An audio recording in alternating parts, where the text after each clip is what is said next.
Superhero Day 4. The gray sky keeps everything in perspective.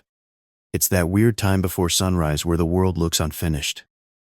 The trees outside aren't really trees yet, they're just dark shapes. Tall, still silhouettes against a sky that can't decide what it's doing. I'm standing in the kitchen with a cup of coffee like it's the only thing keeping me upright. The wind is doing that thing where it doesn't just blow, it echoes. Like it's running through the whole neighborhood, slipping between buildings, pulling at loose branches, making everything feel colder than it should. I stare out the window, and I'm not even thinking about anything specific. I'm just staring. The empty world feels honest. No noise. No people asking. No music shaking the street. No meetings. Just a blank space where I can breathe for a second. And in that blank space, the thought always comes. Am I even making a difference?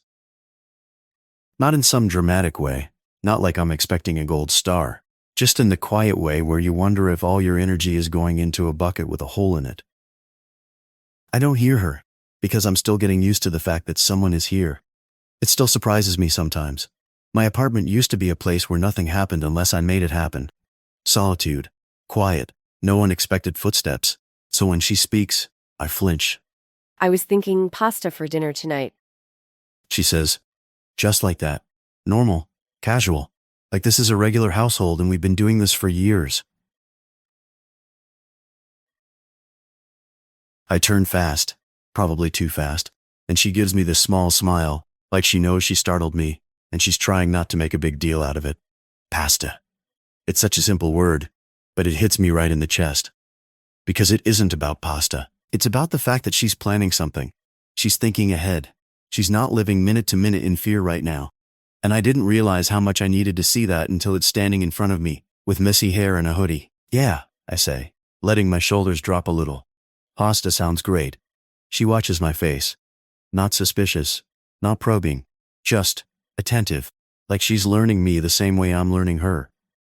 You okay today? I ask. She nods. Yeah, I have errands. A few things I have to do. And I gotta stop and see your lawyer friend. She says. Your lawyer friend. Like she's trying to keep it light, but I can hear the weight behind it. All the stuff she has to do now, because her old life exploded. Paperwork, calls, forms, decisions she never should have had to make under pressure. He's got a whole list, she adds, shaking her head slightly. It's gonna take me weeks just to complete all the different stuff. Yeah, I say. I know, I don't say I'm sorry, because it's too small. It doesn't touch what happened. It doesn't erase anything. I just nod, like I'm standing with her in it. She looks at me. What about you getting out? I have to, I say, and even as I say it, I feel tired. Then she asks the real question. Are you worried about your ex? I ask back, because it's what I've been thinking. She pauses, and I can tell she's making a choice about how honest to be. Oh no, she says. I found out yesterday he got evicted, so he's not even in that apartment anymore. My stomach tightens anyway. Evicted doesn't mean gone. Evicted means moved. I don't know where he is, she adds. But I'm good here, if that's okay with you. I nod immediately. Yeah, that's fine. And it's not a performance. I mean it. The quiet in here isn't the same now. But it's better. It has shape. It has warmth. I'm enjoying the company, I say. She gives me that look. The little blink. The half smile. Sure you are, She says, like she doesn't fully believe I'd admit that. Then she walks by and her hand brushes my shoulder. Not lingering, not dramatic, just a touch. Like a small reminder that she's real, and she's here. And it's enough to make me feel something in the middle of my chest that I don't want to name. I'm trying not to get too attached. Having her here is really nice. I'm appreciating it, but I don't want to move too fast. She's still getting over that relationship. She's still healing. That takes time. It takes patience. It takes room. And I have to be careful not to treat her healing like something I can rush, just because I want the apartment to feel less empty. So I finish my coffee, put the cup in the sink, and head out. Chapter 2. The building. The morning. The watchers. I get down to my car and drive across town. The club is quieter at this time of the morning, which is saying something, because that place has been a problem as long as I can remember. But today, it looks like somebody finally realized staying open until sunrise was just begging for trouble. The doors are shut, the street is calmer, the air feels less charged. I pull up to the building like always. Larry is standing out front, like he's been holding the lobby together with sheer personality. I open my door, and he's already moving. He takes my keys like it's instinct. "Larry," I say, "everything okay?" He nods. "Just checking around the neighborhood. I think we got a few other people in need." He says it casually, but I can tell he means it. He's not just guarding the front desk. He's watching the streak. He's paying attention. "I'm gonna help them out." He adds, "You want me to park this?" he asks, holding my keys up. I shake my head. "No. Give it to one of the other guys." He looks surprised. "You want me on watch?" "Yeah," I say. "I like how you keep the lobby and everybody safe around here."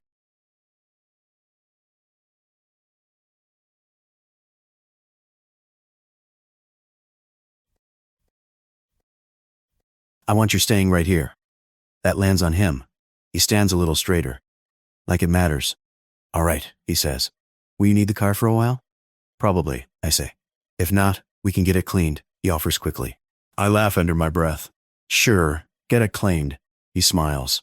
"I always like it that way, but not necessary. Whatever's easiest for you. I don't want to put anybody out." That sentence, that's Larry, in one line. I don't want to put anybody out. And it hits me again how rare that is. "You don't put anybody out," he says, waving his hand like he's brushing the idea away. "You're the nicest boss we all have. We all know it. You care. It comes across each and every day." I feel my face tighten a little. Not from pride, from the weight of it. Because when people say things like that, it's not just a compliment. It's a quiet expectation. Like you can't stop being that person now. "Thanks, Larry," I say. I start walking past him, and he calls out, "But you do realize you've got a line." I nod without turning back. "I always do, Larry." He laughs. "Hoping it's a good day." "You know it is," he says, like he's convincing both of us. I hit the elevator and head up. Chapter 3. Monica, Christine, and the name that won't leave my head. I expect Christine to be there when the express opens. She isn't. Monica is. She's standing there like she's been waiting, holding her notes close to her chest like she doesn't want to drop the information. "Hi, Monica," I say. "How you doing?" "Oh, good," she says quickly. "Christine said I could meet you here and walk you to your office. Is that okay?" "Yeah," I say. "Sure. What's up?" She looks around, lowers her voice like she's sharing something she shouldn't. "So I did some digging," she says, "and I found out the guy who's got the actual signature is a guy named Barry." She pauses, like she wants to see if the name means anything to me. Barry Rosenthal. I slow down without meaning to. Something about that name pokes my brain. "I don't know much about him," she continues. "He seems to live on the other side of town. He's buried under shell companies of shell companies. He really doesn't seem to be out much. Like, at all." "Huh," I say. The name keeps echoing. Barry. Barry. I snap my fingers once, like I'm trying to pull it out of the air. "Wait," I say. "I know that name." Monica's eyes widen. "You do?" "Yeah," I say slowly. I think he goes to my doctor." She blinks. "Your doctor?" "I swear," I say. "I remember meeting him once. In the waiting room. I didn't talk to him much, but I remember the name." Monica's face shifts like she can't believe it. "Okay," I say. "Let me see what I can dig into." "Monica, good work." She exhales like she's been holding her breath. "Thanks. You good?" I ask. "Yeah," she says. "I'm all good." "All right," I say. "Thank you." She peels off toward her desk. I keep walking. Chapter 4. The Pile. The proposal, the meeting I forgot when I get into my office. Christine is already there sitting at the little table, like she's been waiting for me to arrive so she can hand me my life for the day. I sit down and she looks up immediately. "What's bothering you already?" she asks. "Barry Rosenthal," I say. "Monica." "My doctor." Christine nods like she's already ahead of me. "Yeah," she says. "Monica said that. He goes to the same doctor as you." I checked it out. I look at her. She gives me that small smile. "You have good memory, don't you?" "Yeah," I say. "I guess I do." I lean back. "So how do I talk to this guy? Seems like he's a recluse." Christine taps her pen against the table once. I was thinking about calling your doctor and seeing if he could make the introduction. Can you do that? I ask. For this afternoon? She nods. Let me see what I can do. Good, I say. Thanks. She stands and leaves. And then, I'm alone with my desk. The pile of papers looks like it grew overnight. Emails keep pinging in like gnats. Nothing important, everything important, all at once. I stare at the screen, and I don't want to open anything. Not because I'm lazy. Because it feels like the world is constantly asking for a piece of me. My mind keeps drifting back to that proposal I heard about the other day. The one that actually made me feel something like hope. I wonder if I can do it. Not just fund it. Do it right. Do it in a way that actually reaches people. Then Christine walks back in like she's kicking the door open with reality. Board meeting, she says. Board meeting. They're waiting for you. I slap my hand on my forehead. Oh crap, I mutter. I totally forgot. She gives me the look. The one that says, you can't forget this. The board's sitting there, she says. They're waiting. I exhale and stand. It's going to be a long morning, I say, mostly to myself. Chapter 5. The Boardroom. Blur, and the one thing that wakes me up. The boardroom smells like coffee and polished wood and a little bit of stress. I walk in, apologize, take my seat. The first couple of presentations are the normal stuff. Mergers, acquisitions, deals that look good on paper. People talking like the world is a spreadsheet. I stay engaged because I have to. I ask questions. I make a few recommendations. I nod at the right times.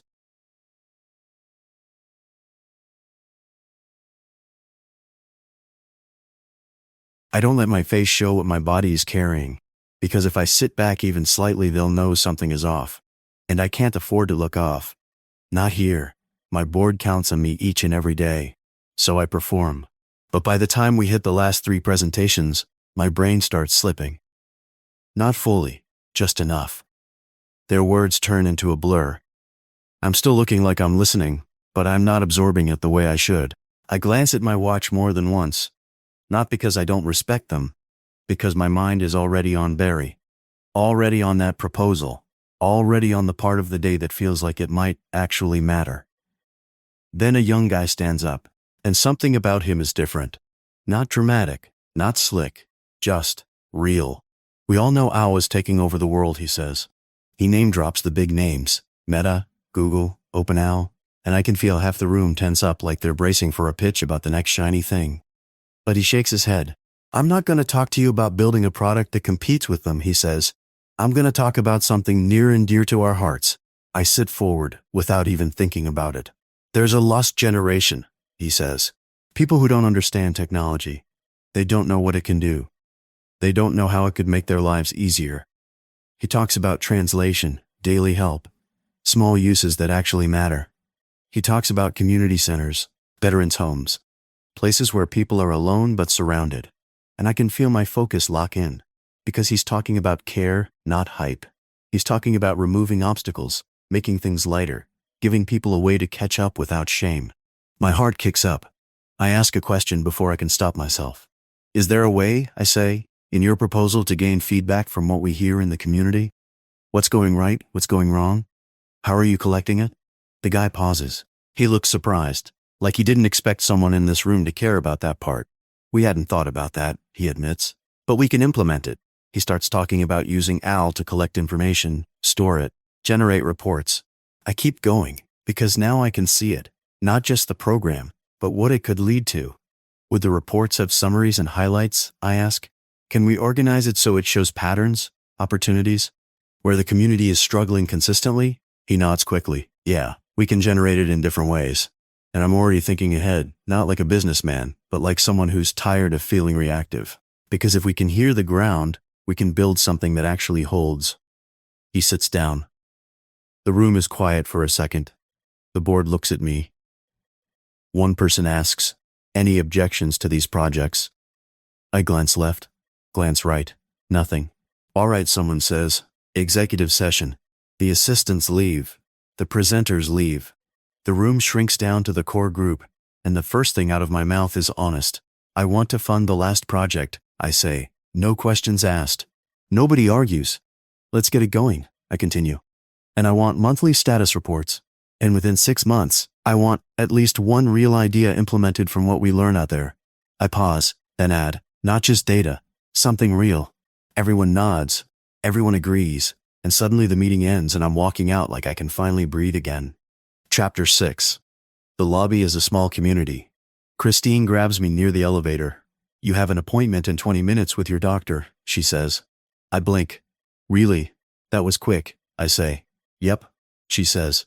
We'll be driving over together. I want to brief you. We head downstairs. Larry's already in motion. He has 3 homeless guys in the lobby eating soup, spaced out like he's trying to keep it calm and respectful. Not a spectacle, just people being cared for. He's also talking to a woman who looks like she needs more than soup. She's sitting with her shoulders curled in, hands tight, face tired in a way that doesn't come from one bad night.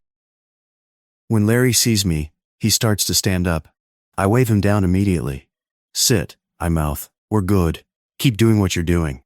Because that right there, Larry making the lobby feel like a human place, matters. It matters more than people think. Christine and I walk out. Chapter 7. The briefing in the car. On the drive, Christine lays it out straight.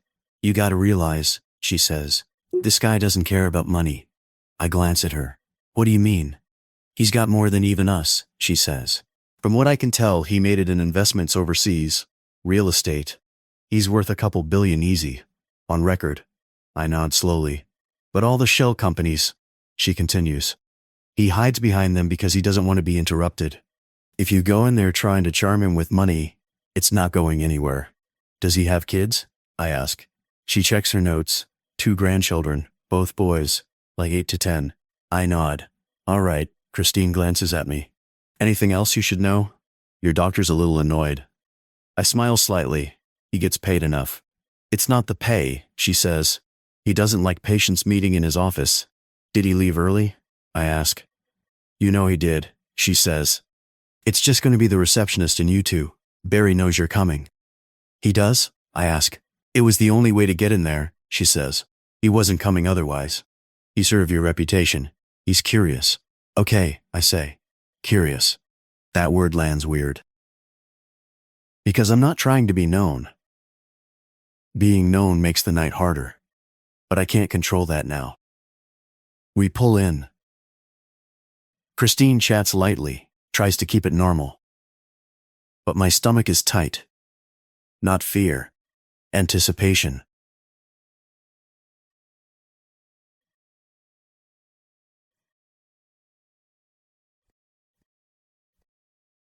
Like I'm about to step into something that could matter, and I don't want to mess it up by saying the wrong thing. Chapter 8. Barry. The receptionist squeezes me in. There's a small conference room on the side. No fancy setup. Just a table, a couple chairs, a box of tissues that nobody wants to need. I sit down. I wait. I watch the seconds on my phone. 2 minutes later, Barry walks in. He's calm, controlled. Not in an aggressive way, in a I'm used to being protected from nonsense way. I stand, shake his hand. He sits without wasting time. It took a lot of hunting to figure out who I was, he says. But I always knew who you were. He looks at me straight. Why would you want to meet with me, he asks. We have nothing in common whatsoever. He says it like a fact. I don't rush to respond. I let the silence sit for a beat. Then I say the truth. You're right, I tell him. Except we care about our children and our grandchildren. He blinks once. And we want to make sure their lives are better, I add. He leans back slightly. Better how? He sounds skeptical, but also interested. I think I'm already doing a good job, he says, making things better. Yeah, I say. But we live in this community. I pause. And this community is having trouble. I've been watching it deteriorate over the years. It bothers me. I hold his gaze. I want to stay, I say. I don't want to migrate somewhere else like everyone else does when things get uncomfortable. I want to be here. Another pause. And I think you do too, I say. Or else you wouldn't be here. Even today, Barry doesn't respond right away. He just stares at me. The silence in that small room feels like a weight settling onto the table. I don't break it. I just stay.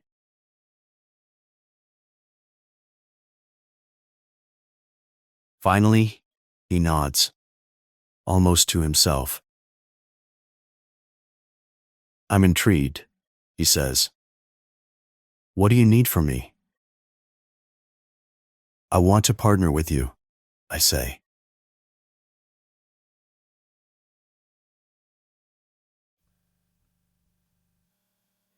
I want to turn them into parkland, I say. Right in the center of the city. He doesn't interrupt. I have a proposal, I continue. Something that could really work. But I don't want to do it without you. I shake my head once, making sure he hears the next part. We could argue over what the buildings are worth, I say. We could go back and forth, but that's not my style. I lean forward slightly. I want to see what we can do together, I say. Help the community. Help our kids live in a better place. Barry's mouth tightens like he's trying not to smile. All right, he says. You got me intrigued. He pauses. I'm on board, he says. Let's exchange numbers so we don't have to do it here. Relief hits me in a weird way. Not excitement. More like, okay, this might actually move. He adds, next time we meet, let's meet in a club. I have a couple. So do you. I blink at that. We can pick one, he says. We'll do it over a meal. I nod slowly. I'd like to bring the guy who's got the proposal, I say. Have you sit down and talk about it. Barry raises a hand. Is he going to bring graphs and papers and documents? I smile, because I already know what he's saying. I don't want to hear that, he says. I want to hear passion. He's got passion, I say immediately. That's the only reason I'm sitting here talking to you. Barry nods like he respects that. All right, he says. Set it up. I'm around next week. You pick the time. He pauses, then adds quietly, almost like he's surprised by himself. I don't get to have good lunch and good lunch conversations. He looks away slightly. Most of my lunches are boring, he says, listening to reports and meetings. Even over Zoom, it's just not the same. We talk for another half hour, maybe 4 to 5 minutes. About in-person meetings. About people chasing him for money.